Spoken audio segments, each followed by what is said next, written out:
நாட்டின் வளர்ச்சிக்கு ஏற்ப இந்திய சமூகத்தின் கரங்களை வலுப்படுத்தும் முயற்சிகளுக்கு பிரதமர் டத்தோஸ்ரீ அன்வார் இப்ராஹிம் எப்போதும் முன்னுரிமை அளித்து வருகிறார். அம்முயற்சிகள் எதிர்பார்த்த வெற்றியை அளிப்பதை உறுதி செய்வதில் டத்தோஸ்ரீ அன்வார் முழு கடப்பாடு கொண்டிருப்பதாக தொழில் முனைவோர் கூட்டுறவு மேம்பாட்டுத்துறை துணை அமைச்சர் டத்தோ ரமணன் ராமகிருஷ்ணன் கூறினார். மடானி அரசாங்கம் ஒருபோதும் எந்த இனத்தையும் ஒதுக்கியதில்லை. மாறாக எல்லா நேரங்களிலும் அனைவரையும் அரவணைத்து செல்கிறது. ஆனால் பிரதமர் இந்திய சமூகத்தை ஒதுக்குவதாக கூறி குறிப்பிட்ட சில தரப்புகள் தங்களின் சொந்த ஆதாயங்களுக்காக வெறுப்பு அரசியலில் ஈடுபடுகிறார்கள். அது நிறுத்தப்பட வேண்டும் என கேட்டுக்கொண்ட டத்தோ ரமணன், இந்திய சமூகத்தின் உருமாற்ற திட்டம் வெற்றியடைய நாம் அனைவரும் ஒன்றுபட வேண்டும் என்றார். இந்நாட்டு இந்தியர்களின் கரங்களை வலுப்படுத்தும் முயற்சிகளுக்கு உத்தரவாதம் அளிக்கப்படுவதை நாம் உறுதி செய்ய வேண்டும். துணை அமைச்சர் என்ற வகையில் தமது கொள்கையும் அதுதான் என்றார் அவர். Apa yang saya buat?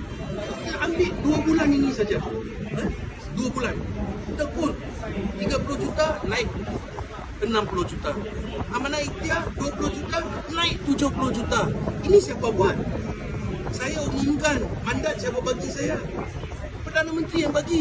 Jadi macam mana kita boleh katakan dia tidak buat apa-apa? Macam mana saya mau tahu?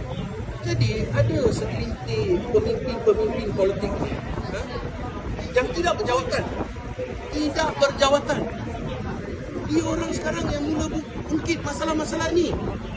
Kalau hebat sangat, semua salahkan Perdana Menteri, semua cakap sini tak ada bagus, sana tak ada bagus.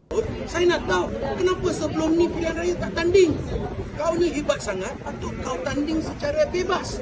Tunjukkan kehebatan anda. Ini duduk diam-diam.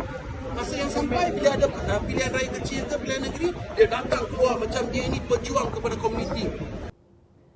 இந்திய சமூகத்தின் சிறந்த எதிர்காலத்திற்கு அரசாங்கம் வழங்கும் பல்வேறு தொழில் வாய்ப்புகளையும் வர்த்தக வளர்ச்சிக்கான உதவிகளையும் இச்சமுதாயம் பயன்படுத்திக் கொள்ள வேண்டும் என்பதே தமது எதிர்பார்ப்பு என சுங்கைபுலோ நாடாளுமன்ற உறுப்பினருமான டத்தோ ரமணன் கூறினார்.